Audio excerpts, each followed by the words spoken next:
So friends, today we are going to talk about the digraph. A digraph is when two sounds come together to form a new sound.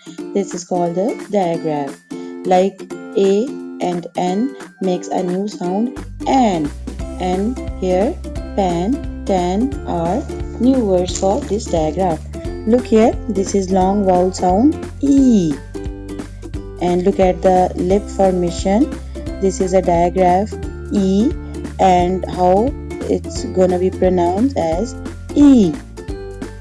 So now we are going to learn E words: knee, bee, jeep, feet, sleep,